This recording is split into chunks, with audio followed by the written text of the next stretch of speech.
യജമാനനേൽപ്പിച്ച വേലയുമായി പോകാം സുവിശേഷ പോർക്കളത്തിൽ. യജമാനനേൽപ്പിച്ച വേലയുമായി പോകാം സുവിശേഷ പോർക്കളത്തിൽ. കരുതുവാനും നിന്നെ കാക്കുവാനും കൂടെ വരും നിൻ യജമാനനായി. കരുതുവാനും നിന്നെ കാക്കുവാനും കൂടെ വരും നിൻ യജമാനനായി. ഹല്ലേലൂയ ഹല്ലേലൂയ, യേശുവിൻ രാജ്യത്തിൻ പടയാളി ഞാൻ. ഹല്ലേലൂയ ഹല്ലേലൂയ, യേശുവിൻ രാജ്യത്തിൻ യോദ്ധാവ് ഞാൻ. ഹല്ലേലൂയ ഹല്ലേലൂയ, യേശുവിൻ രാജ്യത്തിൻ യോദ്ധാവ് ഞാൻ.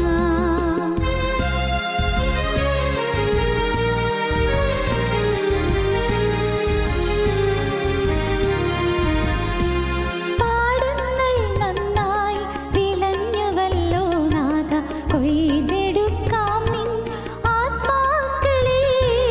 പാടങ്ങൾ നന്നായി വിളഞ്ഞുവല്ലോ നാഥ, കൊയ്തെടുക്കാം നിൻ ആത്മാക്കളെ. പിടിച്ചെടുക്കാം ദേശം അവകാശമായി, സാത്താന്റെ കോട്ടകൾ തകർന്നിടട്ടെ. പിടിച്ചെടുക്കാം ദേശം അവകാശമായി, സാത്താന്റെ കോട്ടകൾ തകർന്നിടട്ടെ. ഹല്ലേലൂയ ഹല്ലേലൂയ, യേശുവിൻ രാജ്യത്തിൻ പടയാളി ഞാൻ. ഹല്ലേലൂയ ഹല്ലേലൂയ, യേശുവിൻ രാജ്യത്തിൻ യോദ്ധാവ് ഞാൻ. ഹല്ലേലൂയ ഹല്ലേലൂയ, യേശുവിൻ രാജ്യത്തിൻ യോദ്ധാവ് ഞാൻ. ഞങ്ങളും ക്രൂശിക്കപ്പെട്ട ക്രിസ്തുവിനെ പ്രസംഗിക്കുന്നു. ദൈവ തിരുനാമത്തിന് മഹത്വം ഉണ്ടാകട്ടെ. അതുകൊണ്ട് ഇപ്പോൾ ക്രിസ്തുയേശുവിലുള്ളവർക്ക് ഒരു ശിക്ഷാവിധിയുമില്ല. റോമർക്കെഴുതിയ ലേഖനം 8-ാം അധ്യായത്തിൻ്റെ 1-ാം വാക്യം. പാപത്തിന് ശിക്ഷയുണ്ട്, തീർച്ചയായും ശിക്ഷയുണ്ട്. പാപി ശിക്ഷ അനുഭവിച്ചേ പറ്റൂ. കുറ്റവാളിക്ക് ശിക്ഷ അനുഭവിക്കേണ്ടിയിരിക്കുന്നു. Be sure your sin will find you out. നിശ്ചയമായും നിൻ്റെ പാപം നിന്നെ കണ്ടെത്തും. മാനുഷിക നിയമങ്ങളാൽ പാപം നമ്മെ കണ്ടെത്തും. ശരീരത്തിൽ രോഗമായി പാപം നമ്മെ കണ്ടെത്തും. മനസാക്ഷിയിൽ മാനസിക വൈകൃതങ്ങൾ ഉളവാക്കിക്കൊണ്ട് പാപം നമ്മെ കണ്ടെത്തും. അനന്തര തലമുറകളിൽ പാപത്തിന് ശിക്ഷ അനുഭവിക്കേണ്ടി വരും. മക്കളും മക്കളുടെ മക്കളും നാം ചെയ്യുന്ന പാപത്തിന് ശിക്ഷ അനുഭവിക്കേണ്ടി വരും. നിത്യതയിൽ മരണാനന്തര ജീവിതത്തിൽ ന്യായവിസ്താര രംഗത്ത് ന്യായാധിപതികളുടെ ന്യായാധിപതിയായ കർത്താവായ യേശുക്രിസ്തു ന്യായവിസ്താരത്തിനിരിക്കുമ്പോൾ നാം ശിക്ഷാവിധിയിൽ അകപ്പെടും, നാം ശിക്ഷിക്കപ്പെടും. എന്നാൽ മോചനത്തിനൊരു വഴിയുണ്ട്, രക്ഷപ്പെടാനൊരു വഴിയുണ്ട്. ഇപ്പോൾ ക്രിസ്തു യേശുവിലുള്ളവർക്ക് ഒരു ശിക്ഷാവിധിയുമില്ല. സഹോദരങ്ങളെ, നമ്മുടെ കരുണയുള്ള കർത്താവ് നമ്മുടെ ശിക്ഷ ഏറ്റെടുത്തു. കരുണയുള്ള കർത്താവ് നാം ഏൽക്കേണ്ട യാതനയും വേദനയും അവിടുന്ന് ഏറ്റെടുത്തു. അവിടുന്ന് പാപത്തിൻ്റെ ശിക്ഷ അനുഭവിക്കേണ്ടവനല്ല.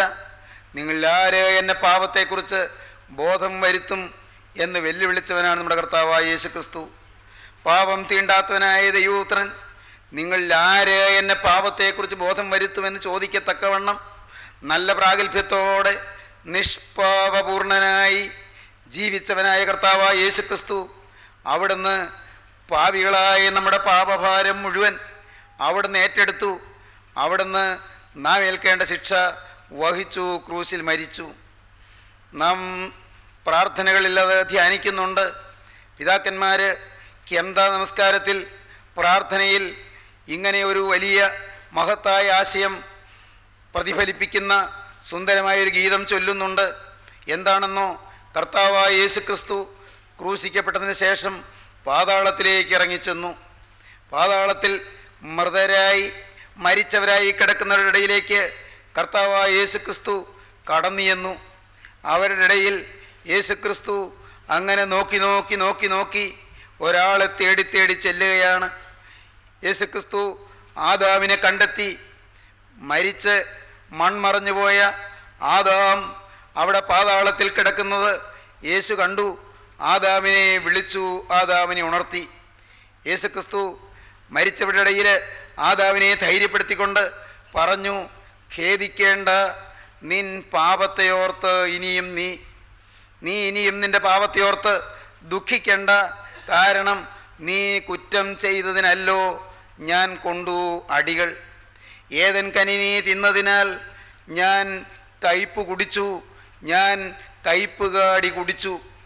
ഏതൻ തോട്ടത്തിൽ വിലക്കപ്പെട്ട കനി നീ തിന്നു, ഞാനോ അതിന് പകരമായി, അതിന് ശിക്ഷയായി ഞാൻ ക്രൂശിന്മേൽ കയ്പ് കുടിച്ചു. നഗ്നതയാൽ നീ കാട്ടത്തീലകൾ കൂട്ടി തുന്നി ഏതൻ തോട്ടത്തിൽ വൃക്ഷങ്ങളുടെ ഇടയിൽ മറഞ്ഞു നിന്നു. എന്നാൽ ഞാനോ നിന്റെ നഗ്നത മറയ്ക്കാൻ, നിന്റെ നിത്യലജ്ജ മാറ്റാൻ ഞാനിതാ ക്രൂശിന്മേൽ നഗ്നനായി കിടന്നു. ഞാൻ ചിന്തിയ രക്തത്താൽ പിതാവായ ദൈവത്തിന് പാപത്തോടുള്ള കോപം മാറി. ശിക്ഷ ഞാൻ ഏറ്റു, ശിക്ഷ ഞാൻ വഹിച്ചു. അതുകൊണ്ട് പാപത്തോടും പാപിയോടുമുള്ള ദൈവത്തിൻ്റെ കോപം മാറി ശിക്ഷയിൽ നിന്ന് ആദാമേ നിന്നെ ഞാൻ മോചിപ്പിച്ചിരിക്കുന്നു. പിതാക്കന്മാർ അങ്ങനെ പാടുന്നു. നിങ്ങളിൽ ചിലരത് വായിച്ചിട്ടുണ്ടാകും, അല്ല പാടിയിട്ടുണ്ടാകും, അല്ല ധ്യാനിച്ചിട്ടുണ്ടാകും. നമുക്ക് ഈ നിമിഷം ആ ഗാനം ഒന്ന് ധ്യാനിക്കാം.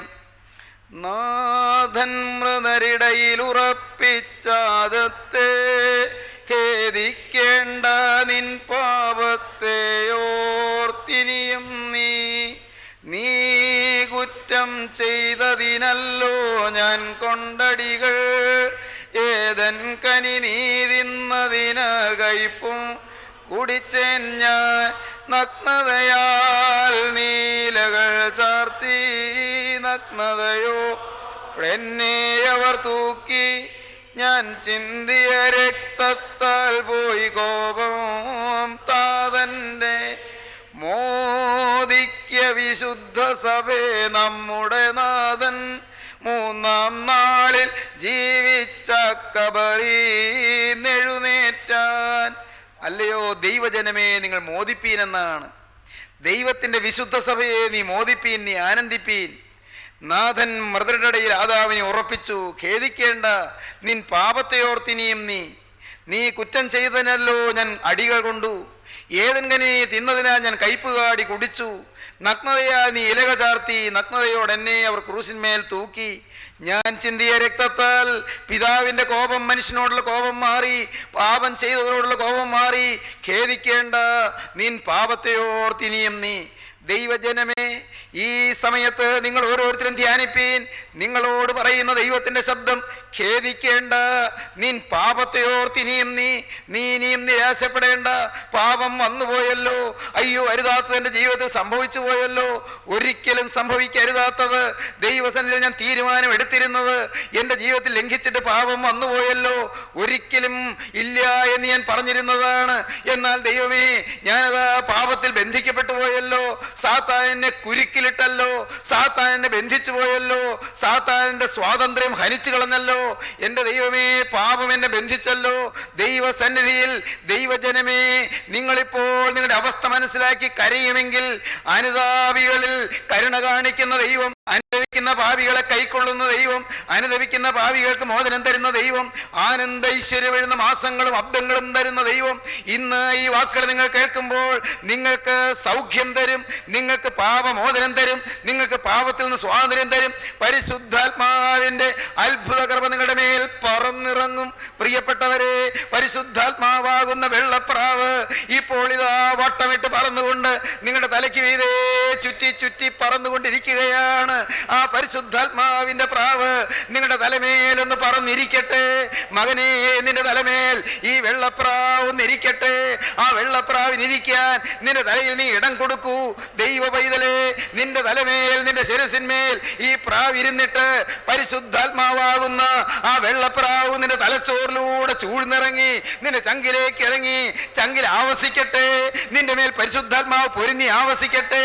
പരിശുദ്ധാത്മാവിന്റെ ദിവ്യ ശക്തിയാൽ, അത്ഭുത കൃപയാൽ പാപച്ചേറുകൾ കഴുകപ്പെടട്ടെ, പാപക്കറകൾ മോചിതമാകട്ടെ, പാപത്തിന്റെ സകല ബന്ധനങ്ങളും അഴിഞ്ഞു മാറട്ടെ. പ്രിയപ്പെട്ടവരെ, ദൈവത്തിന്റെ അത്ഭുത കൃപയല്ലയോ ജീവിക്കുന്നത്? ദൈവത്തിന്റെ അത്ഭുത വചനമല്ലയോ നിങ്ങളുടെ കാതുകളിൽ മുഴങ്ങുന്നത്? ദൈവത്തിന്റെ അത്ഭുത വചനമല്ലയോ നിങ്ങളുടെ ഹൃദയങ്ങളിൽ മാറ്റൊലിക്കൊള്ളുന്നത്? പാപത്തിൽ വീണുപോയ മനുഷ്യ, പാപത്തിൽ അധപ്പതിച്ചു പോയ മനുഷ്യ, നീ ഇനിയും ഖേദിക്കേണ്ട. നിന്റെ പാപത്തിന് മോചനം തരുവാൻ ക്രിസ്തു ജീവിക്കുന്നുണ്ട്. പാപിക്ക് പാപത്തിന്റെ പരിഹാരം തരുവാനായി യേശുക്രിസ്തു ക്രൂസിൽ മരിച്ചിട്ടുണ്ട്. പാപമില്ലാത്തവൻ, പാപം എന്ത് എന്ന് അറിയാത്തവൻ, നിങ്ങൾ ആരെന്നെ പാപത്തെ കുറിച്ച് ബോധം വരുത്തുമെന്ന് വെല്ലുവിളിച്ചവൻ, അവിടുന്ന് പാപിയുടെ പാപത്തിന്റെ ശിക്ഷ വഹിച്ചുകൊണ്ട് അവിടുന്ന് നമ്മെ ശിക്ഷയിൽ നിന്ന് ഒഴിവാക്കുവാനായി ക്രൂസിൽ ശിക്ഷയേറ്റ് അവിടുന്ന് പിടഞ്ഞു മരിച്ചിട്ടുണ്ട്. വിശ്വസിപ്പീൻ ദൈവജനമേ, കാണുവീൻ ദൈവസ്നേഹത്തെ. തന്റെ ഏകജാതനായ പുത്രനിൽ വിശ്വസിക്കുന്ന ഏവനും നശിച്ചു പോകാതെ നിത്യജീവൻ പ്രാപിക്കേണ്ടതിന് അവന് നൽകുവാൻ തക്കവണ്ണം ദൈവം ലോകത്തെ സ്നേഹിച്ചിരിക്കുന്നു. ദൈവം എന്നെ സ്നേഹിച്ചിരിക്കുന്നു. മകനെ നിന്നെ സ്നേഹിച്ചിരിക്കുന്നു. മകളെ നിന്നെ സ്നേഹിച്ചിരിക്കുന്നു. തന്റെ ഏകജാതനായ പുത്രനിൽ വിശ്വസിക്കുന്ന ഏവനും നശിച്ചു പോകാതെ നിത്യജീവൻ പ്രാപിക്കേണ്ടതിന് അവന് നൽകുവാൻ തക്കവണ്ണം ദൈവം നിന്നെ സ്നേഹിച്ചിരിക്കുന്നു. ദൈവം എന്നെ സ്നേഹിച്ചിരിക്കുന്നു. സഹോദരി സഹോദരങ്ങളെ, കർത്താവായ യേശു അവിടുന്ന് ശിക്ഷ മുഴുവനേറ്റു.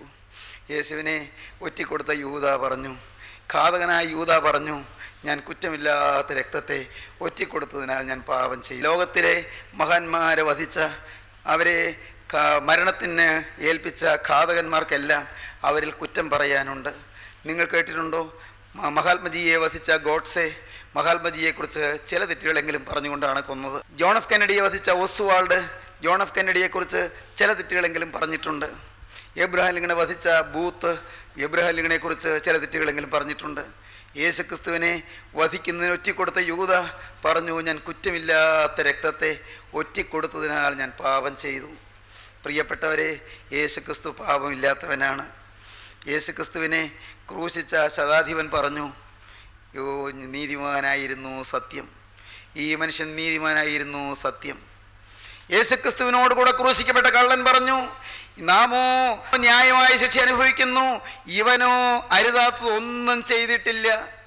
കർത്താവായ യേശുവിനെ ലോകത്തിൻ്റെ മുമ്പിൽ പരിഹാസ്യ വിഷയമാക്കിയവര്, ലോകത്തിൻ്റെ ജനതതി ഇതാ തലമുറകളായി ക്രൂസിലെ മഹാത്ഭുതം കണ്ടിട്ട് ഉള്ളം പ്രകമ്പനെ കൊണ്ടുകൊണ്ട് ഉൾത്തുടുപ്പോടെ പറഞ്ഞു, യേശു പരിശുദ്ധൻ, യേശു പരിശുദ്ധനെന്ന്. ദൈവത്തിന് സ്തോത്രം. ലോകചരിത്രത്തിലെ വിധിന്യായങ്ങളിൽ ഏറ്റവും വലിയ വിരോധാഭാസമാണ് പീലാത്തോസിൻ്റെ വിധിന്യായം. യേശുവിനെ ശിക്ഷയ്ക്ക് വിധിച്ച പീലാത്തോസിൻ്റെ ജഡ്ജ്മെൻ്റ് എന്താണ്? 3 പ്രാവശ്യം ജഡ്ജ്മെൻ്റ്. എന്താണ് വിധി? ഇവനിൽ ഞാൻ ഒരു കുറ്റവും കാണുന്നില്ല, നിങ്ങളവനെ കൊണ്ടുപോയി ക്രൂശിപ്പീൻ. ഇവനിൽ ഞാനൊരു കുറ്റവും കാണുന്നില്ല, നിങ്ങൾ ഇവനെ കൊണ്ടുപോയി ക്രൂശിപ്പീൻ. പ്രിയപ്പെട്ടവരെ, പാപമില്ലാത്ത ദൈവപുത്രൻ എന്തിനു വേണ്ടി ക്രൂസിൽ അർപ്പിക്കപ്പെട്ടു? നമ്മുടെ പാപം മാറ്റാൻ, നമ്മുടെ ശിക്ഷ ഒഴിവാക്കാൻ. പിതാക്കന്മാർ പാടി, ക്രോവേസപ്പീകതൻ സവിധം വീട്ടവതരണം ചെയ്ത കന്യകതൻ ഉദരേവോണോനെ ആദമ്യരസാത്താൻ മൃദീവ തന്നടിമയിൽ നിന്നേറ്റിടുവാൻ മെയ്യെ ദിയവീരോസ്തോത്രം. ആദമ്യരായ നമ്മെ മൃതിയുടെ അടിമത്തത്തിൽ നിന്ന് ഏറ്റിടുവാൻ, ഉദ്ധരിക്കുവാൻ, സാത്താൻ്റെ അടിമത്തത്തിൽ നിന്ന് ഏറ്റിടുവാൻ, ഉദ്ധരിപ്പാൻ, മൃതി സാത്താൻ എന്നിവരുടെ അടിമത്തിൽ നിന്ന് ഏറ്റിടുവാൻ മെയ്യേന്തിയ വീരനാം ദൈവമേ, ശരീരമെടുത്ത വീരനാം ദൈവമേ, നിനക്ക് സ്തോത്രം എന്ന് പിതാക്കന്മാർ പാടി നാം ഏറ്റുപാടുന്നു. സഹോദരങ്ങളെ, നാം പ്രാർത്ഥിക്കുന്നു, മോറാനേശു മിശിഹാ, നിന്റെ അനുഗ്രഹത്തിൻ്റെ വാതിൽ ഞങ്ങളുടെ നേരെ നീ അടയ്ക്കരുതേ. കർത്താവേ, ഞങ്ങൾ പാപികളാകുന്നു നിങ്ങൾ ഏറ്റുപറയുന്നു, ഞങ്ങളോട് കരുണയുണ്ടാകണമേ. കർത്താവേ, നിന്റെ മരണത്താൽ ഞങ്ങളുടെ മരണം മാഞ്ഞു പോകുവാനായിട്ട് നിന്റെ സ്നേഹം നിന്റെ സ്ഥാനത്ത് നിന്ന് ഞങ്ങളുടെ അടുക്കലേക്ക് നിന്നെ ഇറക്കിക്കൊണ്ടുവന്നു. ഞങ്ങളുടെ മേൽ അനുഗ്രഹം ചെയ്യണമേ. കർത്താവേ, നിന്റെ മരണത്താൽ ഞങ്ങളുടെ മരണം മാഞ്ഞു പോകുവാനായിട്ട് നിന്റെ സ്നേഹം നിന്റെ സ്ഥാനത്ത് നിന്ന് ഞങ്ങളുടെ അടുക്കലേക്ക് നിന്നെ ഇറക്കിക്കൊണ്ടുവന്നു. ഞങ്ങളുടെ മേൽ അനുഗ്രഹം ചെയ്യണമേ. ദൈവജനമേ, യേശുക്രിസ്തുവിനെ നിങ്ങൾ കൈക്കൊള്ളുമ്പോൾ, യേശുക്രിസ്തുവിൻ്റെ മരണം നമ്മുടെ ജീവിതത്തിൽ യാഥാർത്ഥ്യമാകുമ്പോൾ, ആ ക്രൂശിത മരണം, കർത്താവായ യേശുവിൻ്റെ ക്രൂശ് മരണം, പ്രിയപ്പെട്ടവരെ, നമ്മുടെ ജീവിതത്തിൽ അന്വർത്ഥമാകുമ്പോൾ, അതിനെ നാം നമ്മുടെ ജീവിതത്തിലേക്ക് സാക്ഷാത്കരിക്കുമ്പോൾ ലഭിക്കുന്ന ഭാഗ്യം എന്താണ്?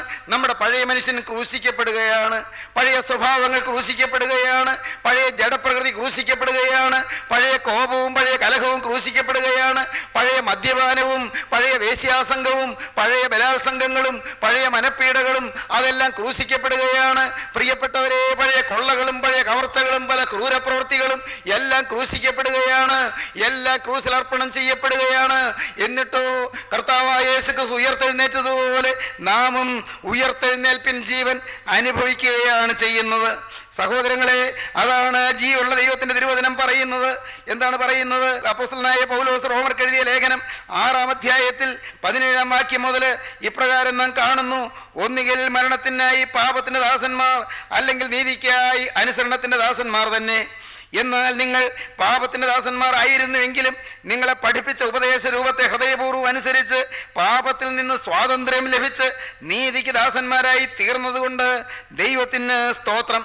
നിങ്ങൾ പാപത്തിന് അടിമകളായിരുന്നു, എന്നാൽ ഇപ്പോൾ നീതിയായ ക്രിസ്തുവിന് നിങ്ങൾ അടിമകളായി തീർന്നു.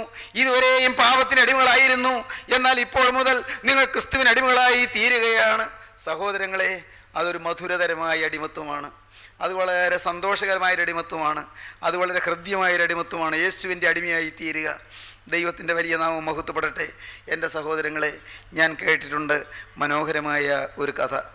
അത് അടിമ വ്യവസായം നിലവിലിരുന്ന കാലത്താണ്. അടിമ വ്യവസായം നിലവിലിരുന്ന കാലത്ത് അടിമകൾ, അവരെ നാം ഇന്ന് കന്നുകാലി ചന്തകളിൽ കന്നുകാലിയെ കൊണ്ടുപോയി വാങ്ങുകയും വിൽക്കുകയും ചെയ്യുന്നത് പോലെ മനുഷ്യരെ അടിമകളായി കൂട്ടമായി അടിച്ചുകൊണ്ടുപോയി അവരെ മനുഷ്യരെ അടിമ ചന്തകളിൽ കൊണ്ടുപോയി വിൽക്കുകയും വാങ്ങുകയും ചെയ്യുന്നൊരു കാലമുണ്ടായിരുന്നു. അടിമ വ്യവസായം നിലവിലിരുന്ന കാലം. സഹോദരങ്ങളെ, എന്താണ് സംഭവിച്ചതെന്നോ? ഒരു വീട്ടിൽ ഒരു യജമാനന് അടിമയുണ്ടായിരുന്നു. ആ ആയ മനുഷ്യന് ഭാര്യയും അടിമ. ആ മനുഷ്യനൊരു കുഞ്ഞുണ്ടായി. അടിമയ്ക്കും അടിമയുടെ ഭാര്യയ്ക്കും അവർക്കുണ്ടായ കുഞ്ഞും ആ കുഞ്ഞും അടിമ.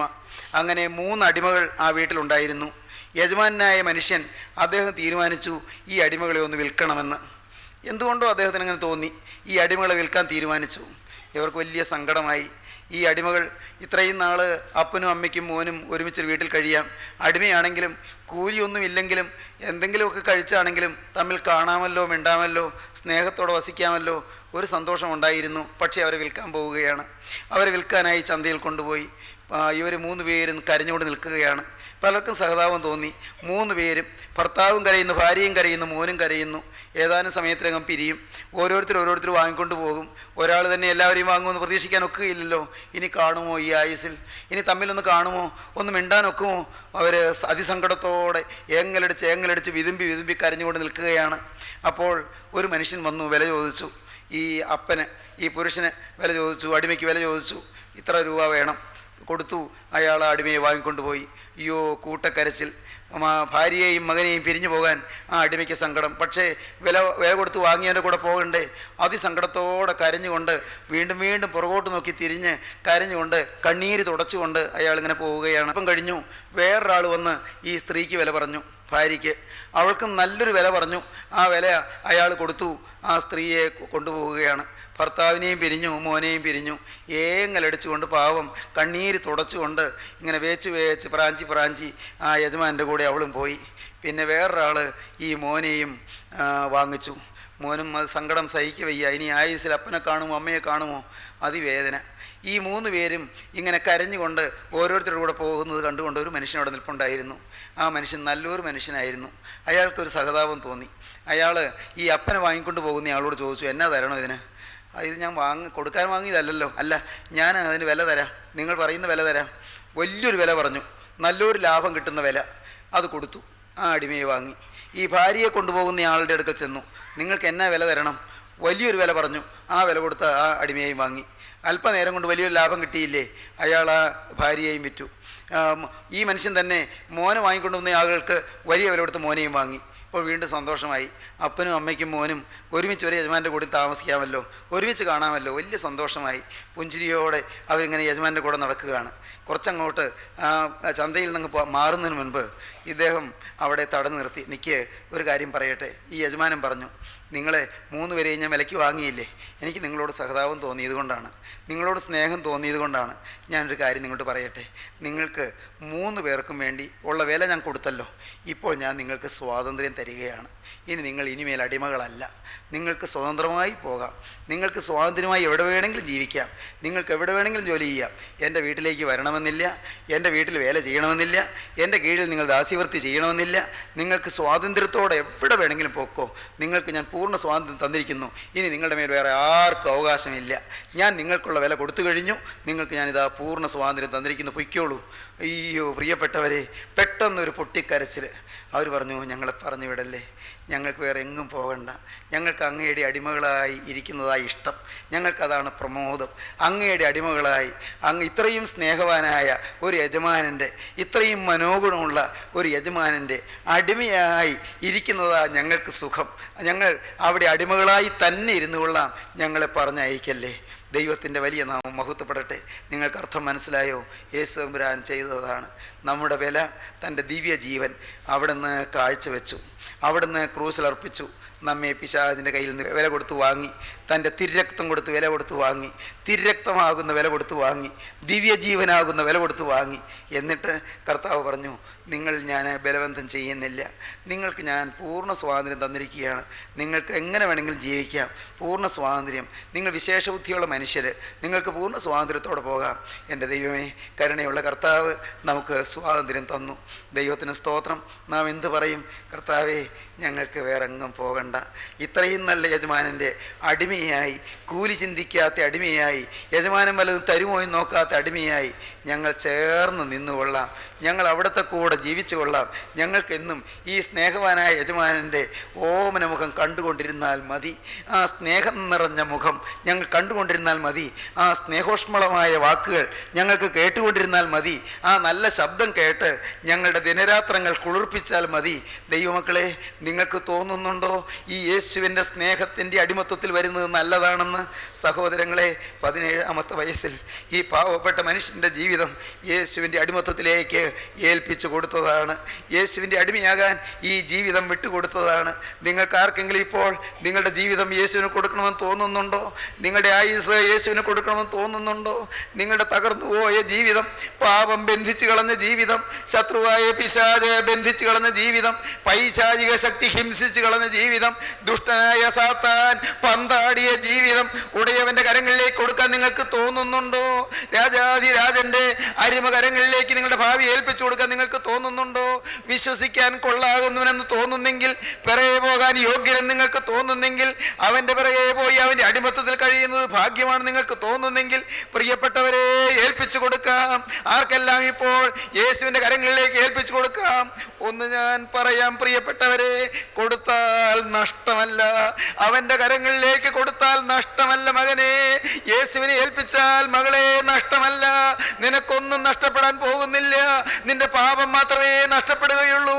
നരകം മാത്രമേ നഷ്ടപ്പെടുകയുള്ളൂ. ഇതാ നിത്യശൂന്യത മാത്രമേ നഷ്ടപ്പെടുകയുള്ളൂ. നിത്യദണ്ഡനം മാത്രമേ നഷ്ടപ്പെടുകയുള്ളൂ. പൈശാചികന്റെ കൂട്ടുകെട്ടാണ് നിനക്ക് നഷ്ടപ്പെടുന്നത്.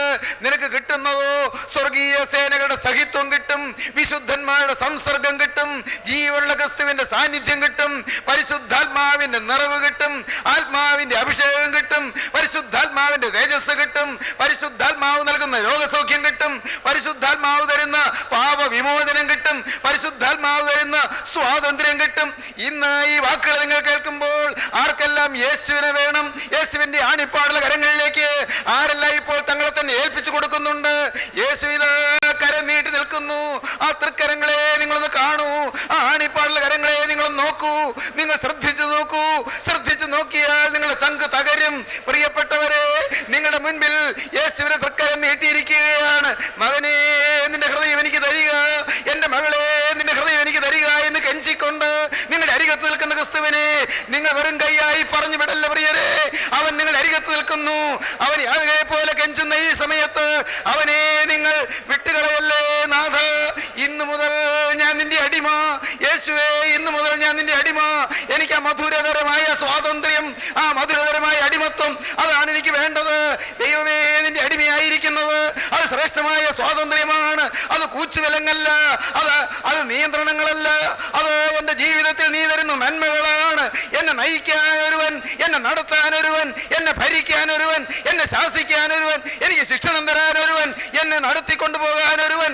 എന്ത് എത്രയോ ശ്രേഷ്ഠമായ ജീവിതം ഉടയവനെ നിന്റെ കരങ്ങളിലേക്ക് എന്നെ തരുന്നു. ആരെല്ലാം ഇപ്പോൾ തങ്ങളെ തന്നെ ഏൽപ്പിക്കുന്നു. അതുകൊണ്ട് ഇപ്പോൾ ക്രിസ്തുയേശുവിലുള്ളവർക്ക് ഒരു ശിക്ഷാവിധിയുമില്ല. നിശ്ചയമായി നിങ്ങളുടെ പാപം നിന്നെ കണ്ടെത്തും. എൻ്റെ ദൈവമായ യഹോവേ, ഞാൻ നിന്നെ ശരണം പ്രാപിക്കുന്നു. എന്നെ വേട്ടയാടുന്ന എല്ലാവരുടെയും കയ്യിൽ നിന്ന് എന്നെ രക്ഷിച്ച് വിടുവിക്കണമേ. വേട്ടയാടുന്നവരുടെ കയ്യിൽ നിന്ന് രക്ഷിച്ച് വിടുവിക്കുക മാത്രമല്ല, അവൻ്റെ ബലമുള്ള ഭുജത്തിൽ നിന്നെ താങ്ങും. പ്രിയനെ, ദൈവത്തിൻ്റെ വലിയ നാമം മഹത്വപ്പെടട്ടെ. അവൻ്റെ ബലമുള്ള ഭുജത്തിൽ നിന്നെ താങ്ങും. അവൻ നിന്നെ നടത്താൻ തുടങ്ങും. അവൻ നിന്നെ കാക്കാൻ തുടങ്ങും. അവൻ നിന്നെ വേട്ടക്കാരൻ്റെ കണിയിൽ നിന്നും നാശകരമായ മഹാമാരിയിൽ നിന്നും വിടുവിക്കും. ദൈവത്തിൻ്റെ വലിയ നാമം മഹത്വപ്പെടട്ടെ. ഗോർസോ സർപ്പത്തെയും ഹർമോനോ സർപ്പത്തെയും നീ ചവിട്ടും. സിംഹത്തെയും പെരുമ്പാമ്പിനെയും നീ മെതിക്കും. ഒരു ബാധയും നിന്നോട് അടുക്കുകയില്ല. ഒരു ശത്രുവും നിന്നെ ആക്രമിക്കുകയില്ല. ഒരു ശത്രുബാധയും നിന്നെ സമീപിക്കുകയില്ല. ദൈവ പൈതലേ, നിന്നെ കാക്കുന്നവൻ മയങ്ങുകയില്ല, ഉറങ്ങുകയുമില്ല. ഉറങ്ങാതെയും മയങ്ങാതെയും നിന്നെ കാവൽ ചെയ്യുന്ന നിത്യോന്നതനായ തേജോമയനായ ആണിപ്പാടുള്ള കരങ്ങളിലേക്ക് നിന്റെ ഭാവി നീ ഏൽപ്പിച്ചു കൊടുക്കൂ. മകനെ വൈകണ്ട, മകളെ താമസിക്കണ്ട. നിന്റെ ജീവിതത്തെ രത്നമാക്കി അവൻ തരും. നിന്റെ ജീവിതത്തെ തനി തങ്കമാക്കി അവൻ തരും. നിന്റെ ജീവിതത്തെ ശോഭായമാനമാക്കി തരും. നിന്റെ ജീവിതത്തെ തേജോമയമാക്കി തരും. നിന്റെ ജീവിതത്തിൽ ശോഭനമായ നല്ല നാളെയിലേക്ക്, നിന്നെ ഐശ്വര്യ സമൃദ്ധിയിലേക്ക് നയിക്കും. മാത്രമല്ല, നിത്യജീവന്റെ ഉറപ്പ് നിനക്ക് ലഭിക്കും. സ്വർഗരാജ്യത്തിന്റെ അവകാശം നിനക്ക് ലഭിക്കും. യേശുക്രിസ്തുവിന്റെ സഹിത്വം നിനക്കുണ്ടാകും. വിശുദ്ധന്മാരുടെ സംസർഗം നിനക്കുണ്ടാകും. സ്വർഗീയ മാലാഖമാർക്ക് നീ പരിചിതനാകും. സ്വർഗത്തിൽ നീ പ്രസിദ്ധനാകും. ദൈവനാമം മഹത്വപ്പെടട്ടെ. നമുക്ക് പ്രാർത്ഥിക്കാം. സ്നേഹവാനെ, കാരുണ്യവാനെ, അൻപുള്ള പിതാവേ, ഈ നല്ല സമയത്തിനായി സ്തോത്രം. ഈ വചനം കേട്ട് എല്ലാവരെയും വാഴ്ത്തണമേ, എല്ലാവരെയും അനുഗ്രഹിക്കണമേ. കർത്താവേ, അവിടുത്തെ അത്ഭുത കൃപ ഓരോരുത്തരുടെ ശിരസിന്മേലും പകരണമേ. ശുദ്ധാത്മാവേ, ശക്തിയേറിയ ആത്മവ്യാപാരത്താൽ എല്ലാവരെയും ഉണർത്തണമേ, ശക്തി പകരണമേ, ബലം പ്രദാനം ചെയ്യണമേ, തീ കത്തണമേ. എൻ്റെ നാഥ, ഓരോരുത്തരുടെയും ശരീരത്തിലൂടെ തീജ്വാല പടർന്നൊഴുകണമേ. നാഥ, തീപ്പൊരി ചിതറിത്തെറിക്കണമേ. തീപ്പൊരി ഏൽക്കാതെ ആരെയും എഴുന്നേൽപ്പിക്കല്ലേ. തീജ്വാല ഏൽക്കാതെ ആരെയും എഴുന്നേൽപ്പിക്കല്ലേ. ധ്യാനത്തിങ്കൾ ചൂടുപിടിക്കാതെ ആരെയും എഴുന്നേൽപ്പിക്കല്ലേ. ധ്യാനത്തിങ്കൾ തീ കത്താതെ ആരെയും എഴുന്നേൽപ്പിക്കല്ലേ. എല്ലാവരുടെയും രോഗബാധകൾ മാറ്റണമേ. ഈ വാക്കുകളെ കേൾക്കുകയും തിരുവചനം സ്വീകരിക്കുകയും ചെയ്യുന്നവർക്ക് രോഗസൗഖ്യം നൽകണമേ. അത്ഭുത രോഗശാന്തി നൽകണമേ. പാപബന്ധനം അഴിക്കണമേ. ബിസിനസിന്റെ പരാജയങ്ങൾ മാറ്റണമേ. കടബാധ്യതകൾക്ക് ഒരു പൊറുതി തരണമേ. കുടുംബത്തിൽ സമാധാനം നൽകണമേ. എല്ലാവരെയും വാഴ്ത്തണമേ. യേശുക്രിസ്തുവിന്റെ രാജകീയ നാമത്തിൽ പ്രാർത്ഥിക്കുന്ന പിതാവേ, കൃപയോടെ കേൾക്കുമാറാകണമേ. ആമീൻ.